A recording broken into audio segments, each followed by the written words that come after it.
turn things over to you, Tina. Well, thank you.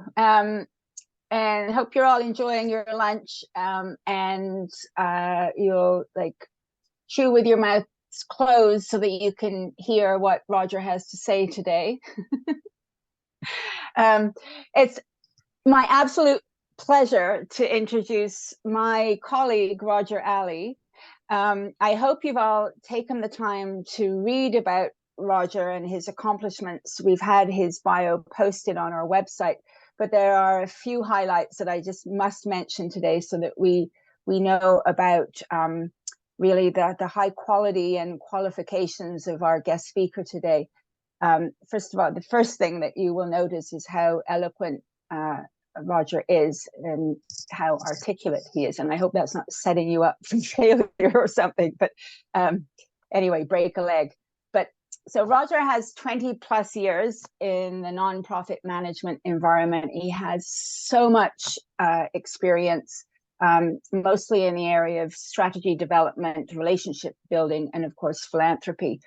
Some of the highlights of his career are having served as president and CEO of the Niagara Health Foundation, as vice president of development at Hamilton Health Sciences Foundation, also as the executive director of Bishop Strahan School Foundation, and as the Director of Resource and Development for the Parkinson Society of Canada. So his experience is, on a local municipal level to a national level.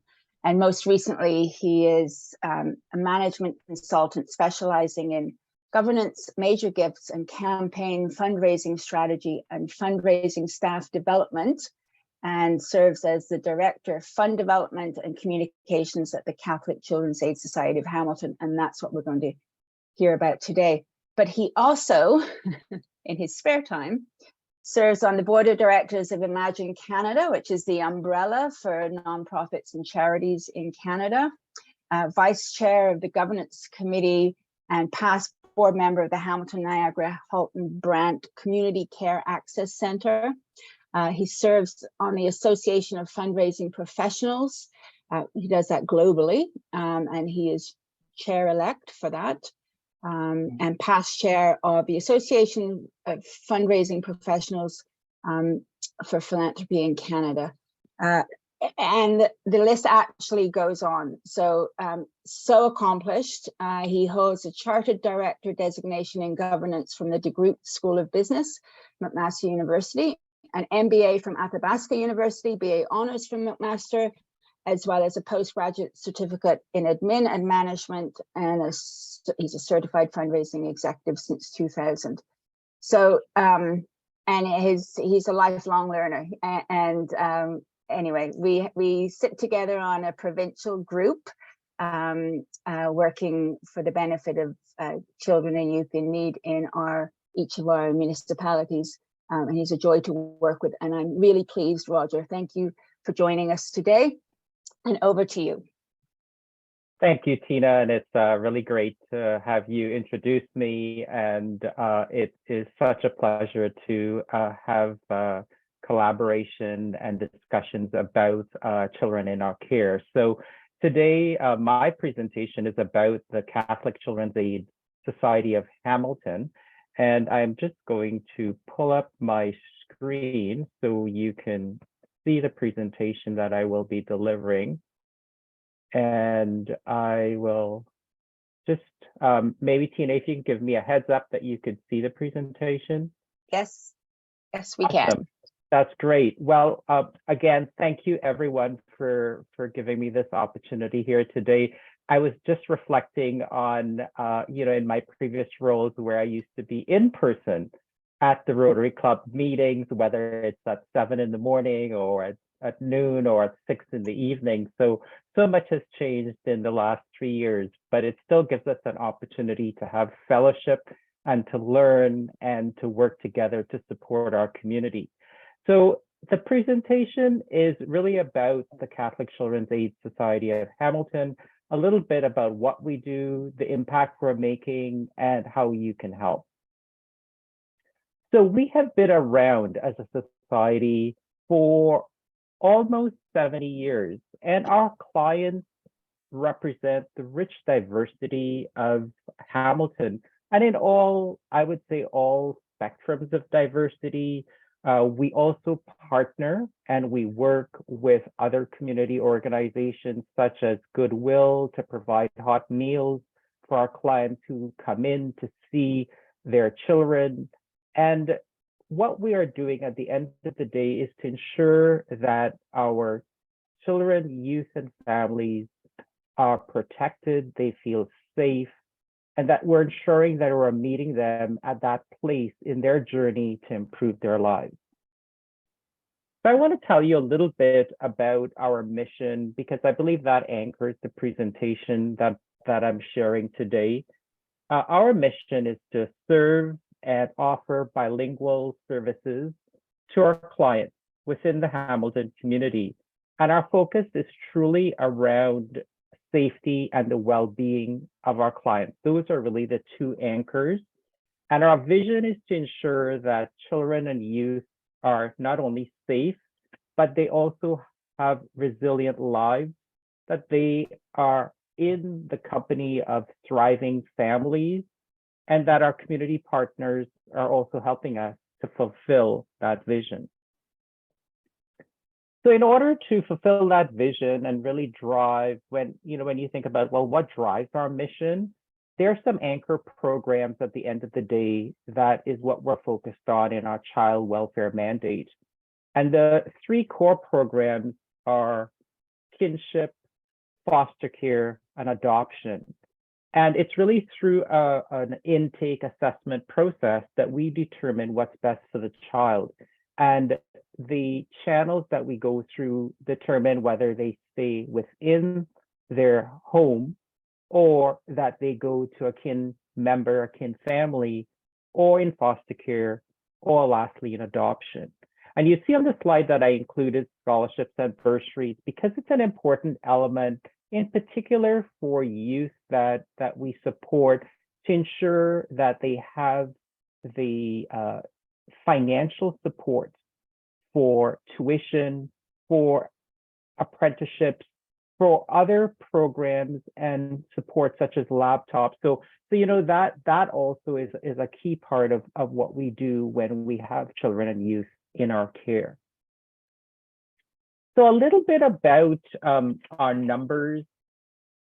We serve between 700 and 900 children and youth. And this is a monthly statistic. And when the children are deemed unsafe, that's when we look towards putting them in a kin arrangement or in foster care. But in any given month, we have about 155 to 200 children and youth that are in our care. So we're trying to work towards keep them safe from risks, from abuse, from harm in their homes. And if you look at the collective statistic, last year, we provided services and support to over 1,200 children and youth who were in need of protection, who were in need of some type of intervention to ensure that there was psychological safety, to ensure that their well-being was met, and they were provided that safety either in their homes or outside of their homes.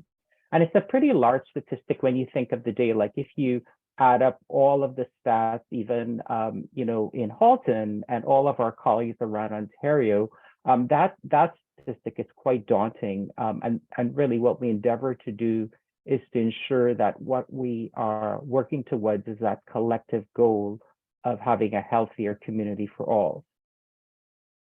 I want to focus on our youth because this has been a growing issue for us. We currently support 80 youth in our care, and these are youth who are between the ages of 18 and 23. And the youth, once they hit 18, they are transitioning out of our care and into adulthood. But what we've had during the pandemic is a situation where the government has imposed a moratorium, and we've had to continue that care. And it has put a strain on not only our budgets, but in the community as well, to ensure that we are providing the financial supports, the emotional supports, as these youth find their way and transition to independence. And later in my presentation, I'll talk a little bit more about some of the ways we're providing those, what we call basic necessities. We would help them with transitioning to their first apartment, for example, helping them with a housing startup kit. Those are some examples of how we're making a difference in their lives. So I want to switch now to our fundraising, because a big part of the support we provide as a fundraising team is private sector philanthropy. And there are gaps in our current budget to make a difference with the clients that we serve. But this just gives you a snapshot of some of the fundraising activities that we undertake. So it's a combination of events. We try to focus on one core event every year, and that has been the golf tournament during the pandemic, which we continue to do. We've introduced a couple new programs, as was previously mentioned by Tina, the Currency for Kids program, which is provincial. We have two large themed campaigns. One is our holiday campaign, Give the Gift of Joy, and the other is our Easter campaign, as well as doing a number of what I would call planned programs like our grants program and also our community engagement. At the end of the day, I think what's really critical, and as you know, is how the community comes together to help and to make a difference. And it's so true when I think of the saying that it takes a village to raise a child, and it's truly our success in philanthropy is everyone coming together to make that difference. I'm going to talk a little bit about our 3 priority needs, but our financial goal at the end of the day is to raise $100,000 for each of those priority needs. So I'll just go through that and give you a snapshot of what they are. So the first is supporting children and youth that are in and out of our care. And these are children that are living with kin. And when I refer to kin, it might be a grandparent or an aunt or an uncle or a close family member that takes the child in and provides that day-to-day support. And many times, the families are experiencing significant hardships. So, it's something very practical, like sending that child to camp. That would be one of the things that we would do, or that they need extracurricular, like an art program. So those are some things that we would fund. Last year, we sent close to 200 kids to camp through private philanthropy dollars. So the second area that's a priority for us is kinship. And this is shown to be such a critical element for us. We have 80 kids that are currently in kinship homes. And we know through our stats and through research, by keeping families together through kinship, it's the best way to ensure that children receive the care that is culturally appropriate. And it's also recognized as a best practice for Black and Indigenous children. So this is something our social workers will focus on when they're working with our clients, to ensure that, for example, an Indigenous child has a healing circle experience and they continue to do that they have a connection with the area that they were originally from and they may not be connected to. And these are all elements that I like to describe as part of the holistic care of the child welfare experience. But in kinship, some of the things we do is to outfit the child's room. So they may need a bed, a mattress. And I was just trying to think of, one of the great examples is, when you think of a Rotary student that comes to your home and that you're preparing the room and you're preparing that space to make them comfortable, it's very similar in the kinship model. The third area is around poverty. And what we found is that during our current economic climate and the rising cost of food, we are providing more gift cards to our clients. We're also trying to assess what their needs are in terms of transportation. So this is a big part of where private philanthropy makes a difference. So I want to come back to what I mentioned earlier about the youth that are transitioning out of our care. And it has been such a major focus for us, in particular during the pandemic, because we've had a number of these youth who are the 18 plus, where they are no longer part of the system, but we're still supporting them. And the funds have not been available through the ministry. So what we've been doing is working with the 80 youth to ensure that if they're going into their first home, that we're equipping that home. If they're completing or going into an apprenticeship program, we're providing that support as well. And I was just reading the statistics just to refresh my memory for this presentation. But what we found is that many youth who go through the child welfare system, after they transition out, if there isn't the private supports, what happens is that there are more mental health issues. There is a higher tendency to, get into drugs or to get into situations where they're in a homelessness experience or transitioning onto the streets. So we have a number of our staff that are working very closely with the youth. We have a youth council as well to provide that support to this cohort.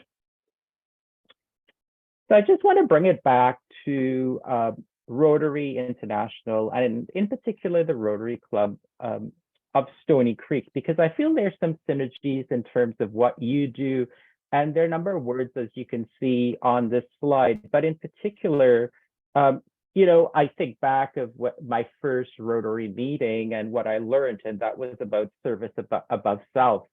And I think there are some parallels in terms of what we do as a child welfare agency in providing that service to our clients and ensuring that the most vulnerable members of our community are being safe, are having their needs met. And at the end of the day, that is really what drives our mission. And I believe that that there are some connective points to what you do as well in terms of making a difference in the community. So in closing, I was just quite struck, and this is really through my colleague Janice, who mentioned this to me about Paul's message on the website about being community difference makers. And, it's something where, you're here today because you want to make a difference.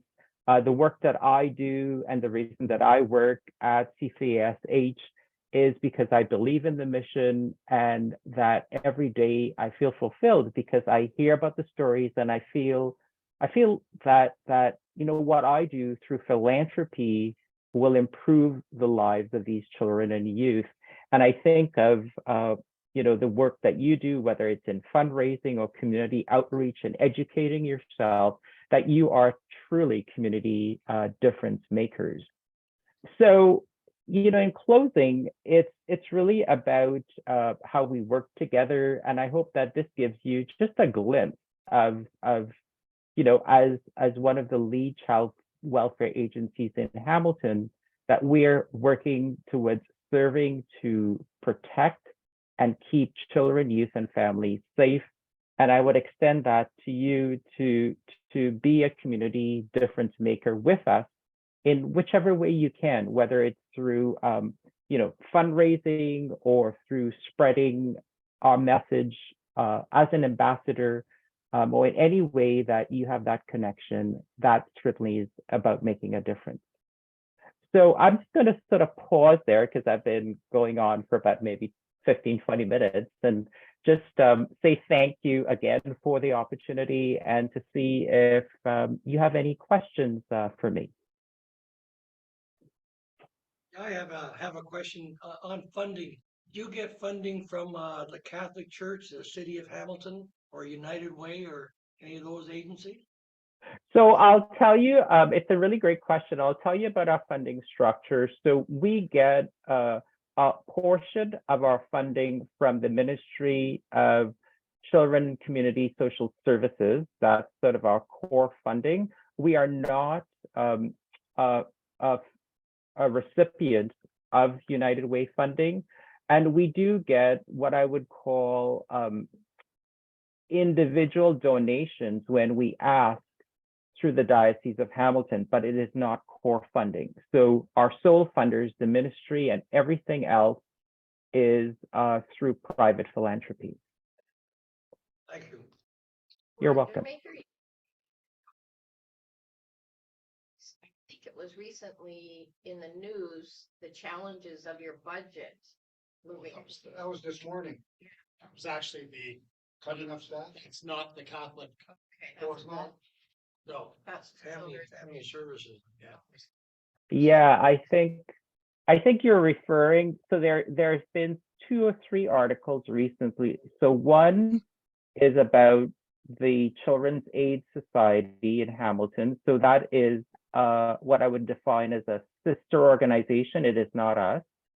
And there's also a closure of Catholic Family Services that you might be referring to. So the acronyms are similar, but we are a different independent organization. With that being said, we will be faced with budget cuts by the ministry, like with most funded agencies over the next year. So our challenge is, how do you serve our clients and the stats that you saw in a way in which meets their needs with less funds? So part of that equation, of course, is ramping up our fundraising in a way that we can deliver more effectively, but not the same organization.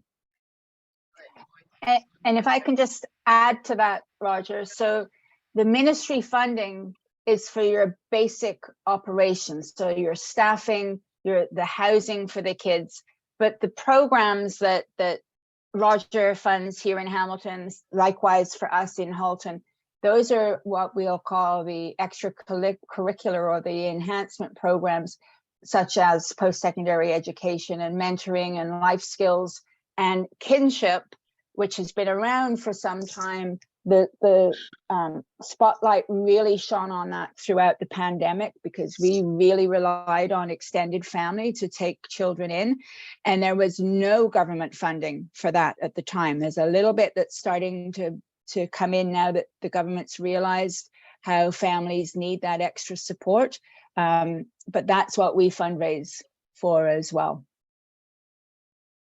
That's a great point, Tina. So I have a comment question. So one of the areas that you highlighted was currency for kids, and I've spoken to our group about that, and I know that we can be collecting any kind of foreign currency and hand that over to you. So that's something that we're going to put in motion. But as well, Roger, we're also given the opportunity to partner with groups and apply for grants. They're on a small scale. And it's not just grants, but we could, if you had a special project that we could help with, or other fundraising ideas, even partnerships around events and things like that. So we're always open to ideas like that. So please, keep us in mind, right?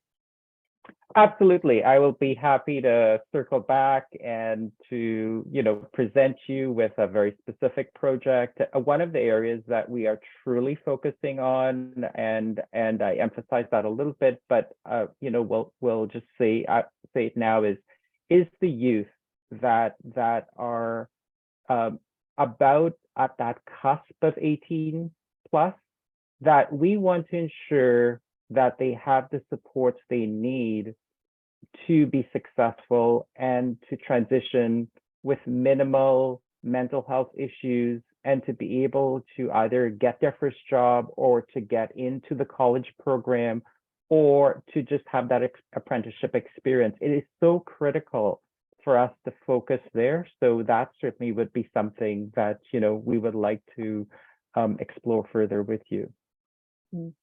Great. I'd actually be interested in talking to you about that too. The last 3 co-op students that I had through my system, needed assistance, but when they were over 18, the high school stopped dealing with them. So they're not, that support system wasn't there anymore. So I was unaware that that support system actually helped, was still a thing. So thank you. Oh, my Roger. pleasure. Happy to continue the conversation. Roger, wondering if, Speak that way, because that's the microphone. Right in the middle of the down room. that way. Oh, Right in the Mike's chair. on the chair, I think. Roger, I'm wondering, does the Catholic Children's Aid Society work in conjunction with other religious denominations such as the Anglicans or the United Church? So we do work with other religious organizations, or what I would define as faith-based organizations. So one example is Shalem Network in Hamilton. So we partner with them on our wraparound program. So this is a program where we essentially wrap our collective efforts around the family so that the church will provide support in the community that the family is in. It's something that we actively participate in. And the other aspect is what's called Care Impact. And that program is across faith-based organizations. Hamilton is one of them.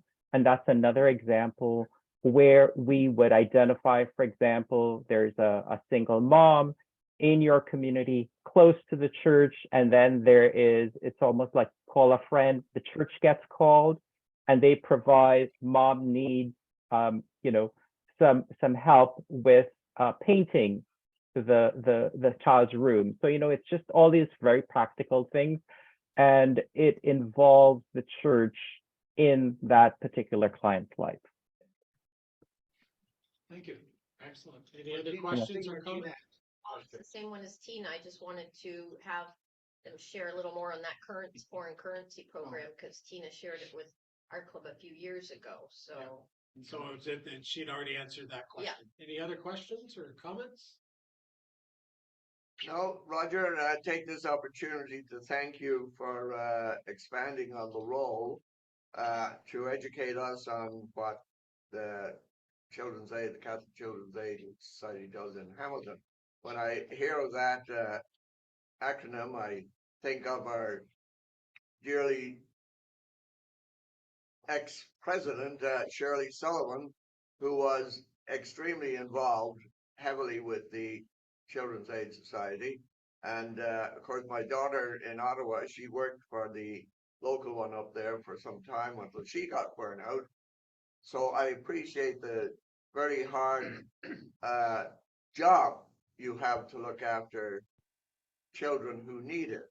They say that it takes a village to raise a child, but I think you're part of that village and perform a very important service to bring up the people, the youth, to be good citizens of the future. Thank you. So I'll Thank turn you. things over to Ann now for what? To thank the guest speaker. I just, He just did. I was a little joke. Well done, Jim. Thank you very much. So we're going to continue on with our meeting now, Roger. You're more than welcome to hang out and listen to what we have to say. We've got about another 15-20 minutes. If you need to move on, you're more than welcome to move on. I will gracefully exit, but before I do that, I will say thank you, Tina, thank you, Paul, and thank you to everyone for the opportunity to have a presentation and share this with you. And I look forward to keeping in touch. Take care. Thank you, Roger. See you soon. Will do. Bye-bye. Bye-bye.